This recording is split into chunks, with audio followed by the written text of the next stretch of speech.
የኤርትራ ሚሳኤሎች አፍንጫቸውን ወደ ቡሬ ቀስረዋል። ሻቢያ ከትናንት አንስቶ ሮኬቶቹን ተዋጊ ጄቶቹንና አለኝ የሚላቸው ሚሳኤሎች ወደ ቡሬ ግንባር እያስገባ መሆኑን ከስፍራ የወጡ ምስሎች አረጋግጠዋል።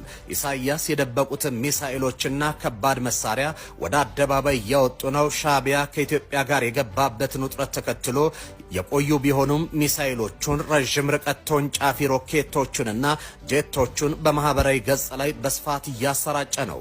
ሻቢያ መሳሪያዎቹን በአደባባይ እያሳየ ያለው ከፍተኛ የኢትዮጵያ ባለስልጣናትና ወታደራዊ መኮንኖች በሰመራ ከተማ ስብሰባ ላይ እያደረጉ ባለበት ሰዓት ነው። ዓለም አቀፍ የፖለቲካ ተንታኞችና የግጭት ስጋት አጥኚዎች ከዶናልድ ትራምፕ ውጪ ሁለቱ ሀገራትን ማንም ከጦርነት አይመልሳቸውም እያሉ ይገኛሉ። በዛሬው ዕለትም በሻቢያ የሚዘወሩ ማህበራዊ ገጾች በቡሬ ድንበር የኤርትራ ሮኬቶችና ሚሳኤሎች መጠመዳቸውን የሚያሳዩ ምስሎችን አሰራጭተዋል። ምስሎቹ በቡሬ ግንባር የኤርትራ ሚሳኤል ተሸካሚ ተሽከርካሪዎች መንቀሳቀሳቸውን የሚያሳዩ ናቸው። እንደ ኤርትራ ፕሬስና ናክፋ ፕሬስ ያሉ በሻቢያ የሚዘወሩ ማህበራዊ ገጾች ሻቢያ ረዥም ርቀት ተወንጫፊ ሮኬቶችን፣ ሚሳኤሎችንና የጦር ጄቶችን ታጥቋል ሲሉ ምስሎችን ሲያሰራጩ ውለዋል። መሳሪያዎቹ በቅርብ የተገዙ ዘመን አፈራሽ እንደሆኑም ያትታሉ። ቬነስ ሚዲያ ምስሎቹን ለማጣራት ባደረገው ጥረት ግን ምስሎቹ በቅርቡ የተገዙና ዘመን አፈራሽ መሳሪያዎች እንዳልሆኑ አረጋግጧል።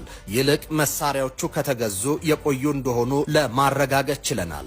እነዚህ የፕሮፓጋንዳ ልሳናት ከነዚህ ረዥም ርቀት ሮኬቶች ባለፈ የኤርትራ አየር ኃይል አቅሙን እያጠናከረ እንደሆነ መረጃዎችን አሰራጭቷል። ኤርትራ አዳዲስ የጦር ጄቶችን ሸምታለች የሚሉት እነዚህ የሚዲያ ሰራዊቶች ምስሎችን አርጋርተዋል።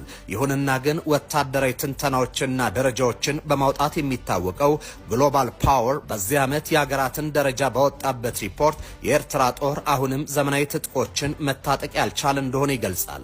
እንደ ሪፖርቱ የኢሳያስ አፈወርቂ ኤርትራ ያላት የጦር መሳሪያዎች ጊዜ ያለፈባቸው ናቸው። 300 ያረጁ ቲ55 ታንኮችና 200 ወታደራዊ ተሽከርካሪዎች አሏቸው። ምንም እንኳ የውጊያ አውሮፕላን የሌላት ሲሆን ነገር ግን ጥገና የሚፈልጉ 10 ሚግ 21 እና ጥቂት ሄሊኮፕተሮች እንዳላቸውም ሪፖርቱ ጠቅሷል።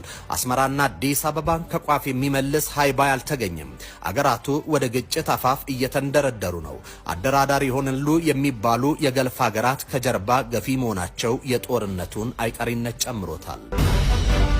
የኤርትራ ሚሳኤሎች አፍንጫቸውን ወደ ቡሬ ቀስረዋል። ሻቢያ ከትናንት አንስቶ ሮኬቶቹን፣ ተዋጊ ጄቶቹንና አለኝ የሚላቸው ሚሳኤሎች ወደ ቡሬ ግንባር እያስገባ መሆኑን ከስፍራ የወጡ ምስሎች አረጋግጠዋል። ኢሳያስ የደበቁትን ሚሳኤሎችና ከባድ